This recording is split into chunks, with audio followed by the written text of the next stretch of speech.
Oh, yeah. I don't wanna be a safe bet, don't wanna be a plan B. Wanna be a top choice, not your top three. I'm so done, I'm so done. I'm Andrea Askowitz. And I'm Allison Langer. And this is Writing Class Radio. You'll hear true personal stories and learn how to write your own stories. Together, we produce this podcast, which is equal parts heart and art. By heart, we mean the truth in a story. And by art, we mean the craft of writing. No matter what's going on in our lives, writing class is where we tell the truth. It's where we work out our shit. There's no place in the world like writing class, and we want to bring you in. Today on our show, we bring you a story by Sarena Neyman. Sarena is in Allison's second draft writing class. And I just want to stop for a second to do a PSA about the classes that we offer. We have a first draft writing group Tuesdays and Mondays. And we have a second draft writing group, which is more of a harder core editing situation that Allison leads on Thursdays. And we have a final draft writing class that I lead on Saturdays. All of that information is at writingclassradio.com. Under the classes tab. Under the classes tab. Sarena's story is funny and brimming with voice. What I want to focus on, or what we're going to focus on in today's episode, is how Sarena hit the landings, landing after landing. And we're going to talk about that after you hear her story. Back with Sarena's story after the break. We're back. I'm Allison Langer, and you're listening to Writing Class Radio. Here's Sarena Neyman reading her story, The Bigger Table, How I Lost My Husband But Gained a Bigger Family.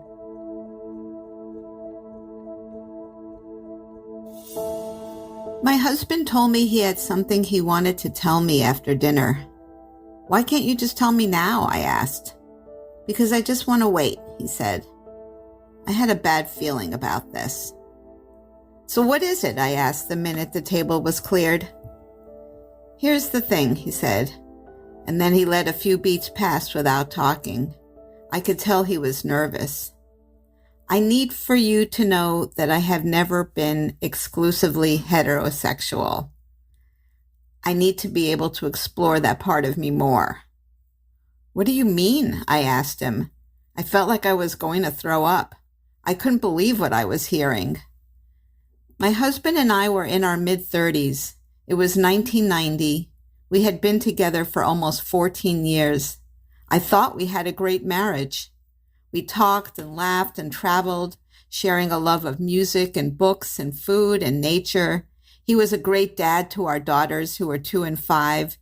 He satisfied me intellectually, emotionally, and physically. I never had a reason to question his sexuality. I'm sorry.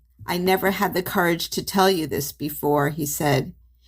He told me he felt he had no choice but to keep his desires hidden, growing up in the machismo world of Miami's Little Havana in the 60s. He thought he was gay until he was 23, until he met me. He had never had unsafe sex, he assured me, but he also had not been faithful. I was surprised I wasn't mad at him. I know my rage would have been infernal had he told me he had slept with other women. But this felt different. This felt like a dark secret he had carried with shame for over 20 years. I just felt sad for him. And for me. At first, we weren't sure we would have to split up. We still loved each other and enjoyed spending time together, including in bed. I joined a support group for straight people married to gay or bisexual spouses. Turns out I was not alone. I sought out academic journals and read everything I could on bisexual unions. I wanted to know the prognosis for our marriage. Not good. Studies showed that the couples who tended to make it were those who knew what they were getting into when they first got together. We weren't in that category. I wondered what an open marriage would feel like. I viewed myself as an open-minded person, but I had a hunch my husband's non-monogamy would be too painful for me. Could I handle him going on vacation without me? Not coming home at night? I was doubtful. We decided to play it by ear. We'd see how things progressed and then reassess. But really, nothing progressed. We worked, we took care of the kids, and we continued to live as we had before he told me, as though nothing had changed. But everything had changed. It was almost exactly 1 year later when it became clear that clinging to the status quo would not work. I knew I had two choices and both were excruciating. Stay with my husband, knowing I would always have to share him, or end my marriage and be alone. If I left, my new world might be bleak and lonely, but at least it would hold the possibility of some future joy. At 35, I was still young. I wanted a relationship where I would be enough. I didn't want to compete with someone else. I wanted to be the only one. We both came to this realization simultaneously. We sat together on the couch one dismal night. We didn't even have to say anything. I realized I could not flourish in this union. He realized he could not live his life fully with me by his side. We held each other and cried. I remember the last week we lived together before he moved out. There should be a name for this strange period. A divorcee moon, maybe. It's the opposite of a honeymoon. A time when instead of starting to build your life together, you must begin to take it apart. Separating the books and photos and posters was the easy part. Far harder was cutting up the fabric of our shared life. Soon I would never see him when he came home from work. Soon I would wake up alone in the morning. Soon the marriage would be over. The first few weeks of starting a life apart were more painful than I expected. The house was so quiet when the kids were with him.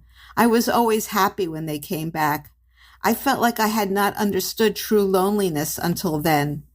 To have a full family one day and the next day to be alone. The separation started out gradually. We still spent time together as a family, going out to eat or to the playground with the kids. We went camping on the Cape. Once we even traveled to Spain together. To the outside eye, we looked like a regular family, but we knew we were not. And then, a few months later, he met someone. Soon we were spending less time with each other, and I missed him terribly. But then, a few months after that, I met someone too.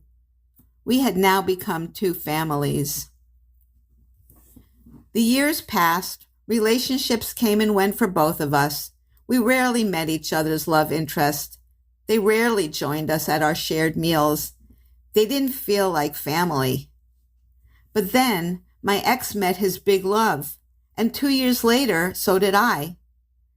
I guess it shouldn't have surprised me that I liked my ex's new boyfriend and that he liked mine, and that the two boyfriends liked each other. We found we shared so much in common and often had dinner at each other's houses. We all seemed to have the same sense of humor and spent a lot of time laughing. Usually, I'm not a big fan of socializing with other couples. It often feels unbalanced or strained because I rarely like both spouses. But this didn't feel like that at all. This felt like family. It's now been more than 20 years that the four of us have been hanging out together, sometimes every week, sometimes more. Recently, our gatherings have gotten much larger.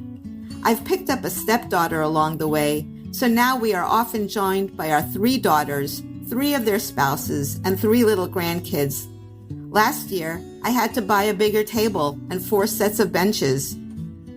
These days, the grandkids hold center stage at the table. Once the food is cleared, we'll play a round of junior Mad Libs, which will make everyone shriek with laughter. Then later, my husband and my ex will pull out their guitars and everyone will join in for a raucous round of Wheels on the Bus.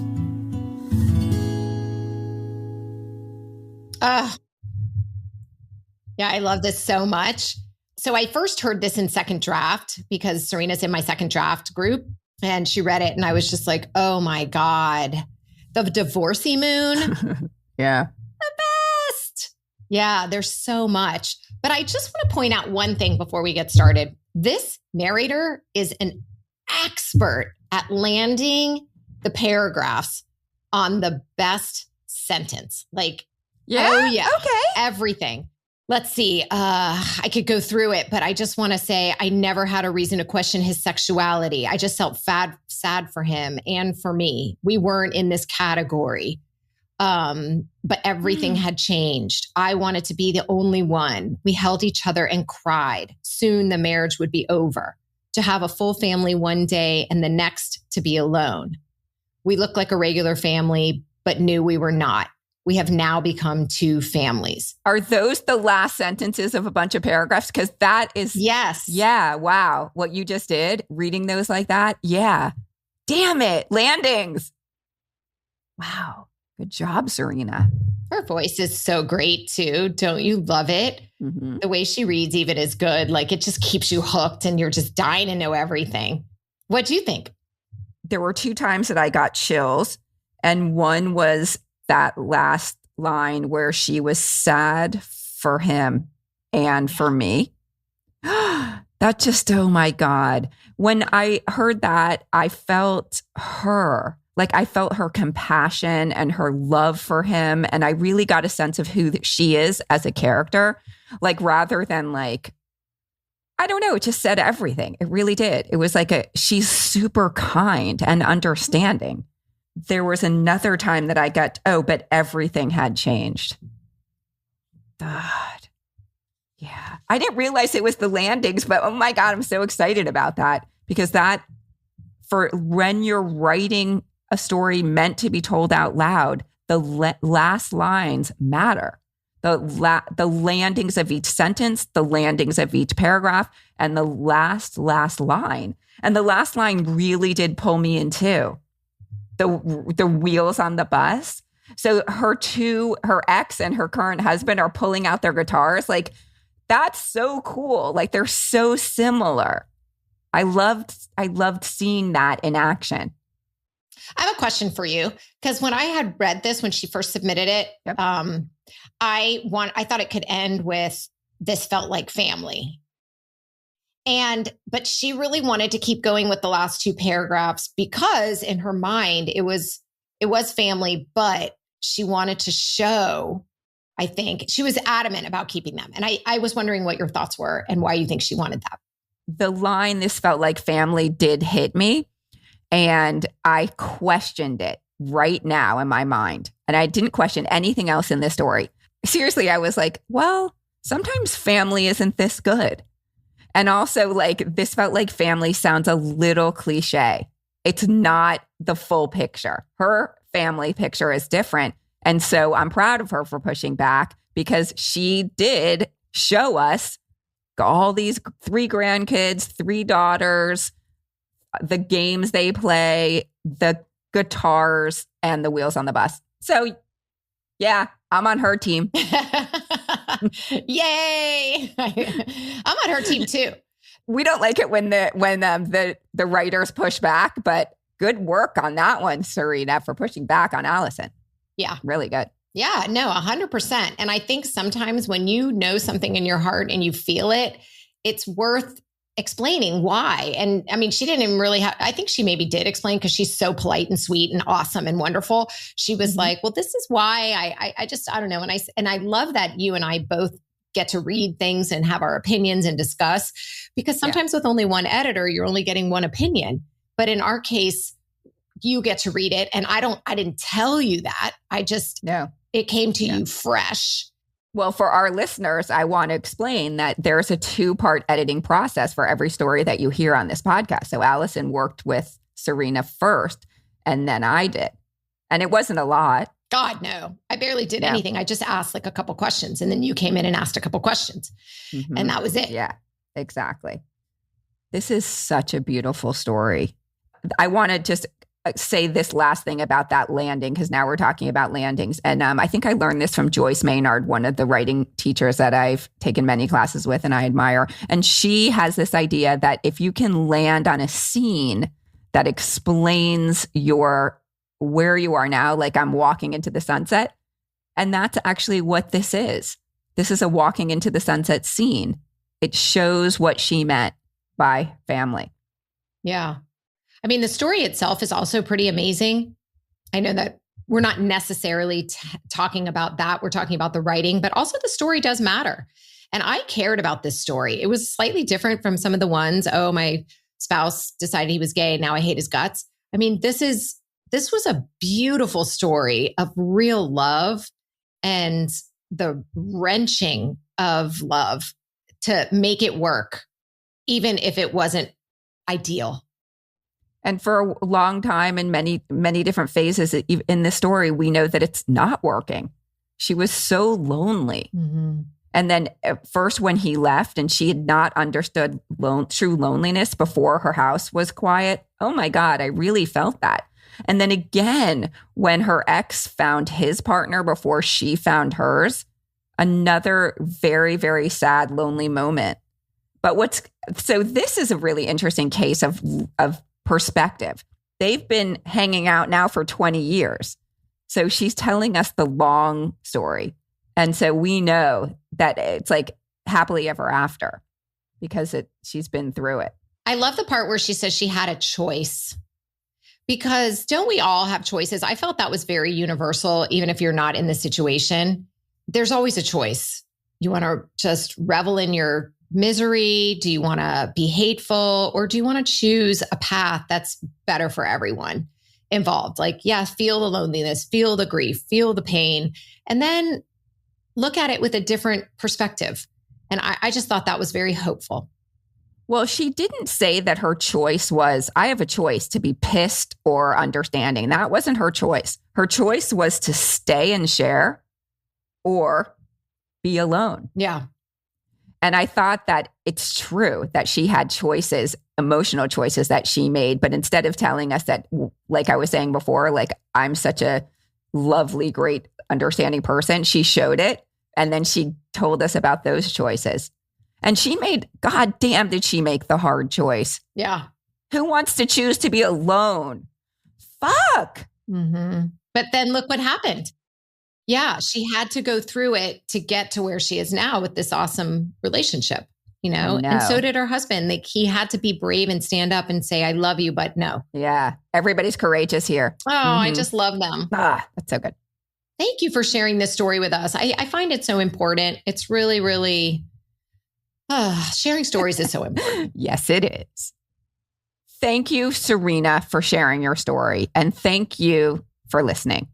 Sarena Neyman has been writing for numerous human rights groups for more than 20 years. She works on causes from digital privacy to affordable housing to marriage equality.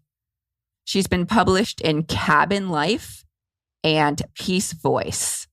She lives in Western Massachusetts.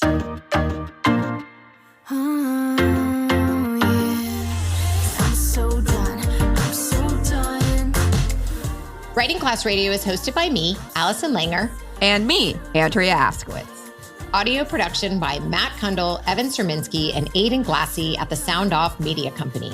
Theme music is by Justina Shandler. There's more Writing Class on our website, including stories we study, editing resources, video classes, writing retreats, and live online classes. If you want to write with us every week, or if you're a business owner, community activist, group that needs healing, entrepreneur, and you want to help your team write better, check out all the classes we offer on our website, writingclassradio.com. Join the community that comes together for instruction, an excuse to write, and the support from other writers. To learn more, go to our website or patreon.com/writingclassradio. A new episode will drop every other Wednesday. There's no better way to understand ourselves and each other than by writing and sharing our stories. Everyone has a story. What's yours? Produced and distributed by the Sound Off Media Company.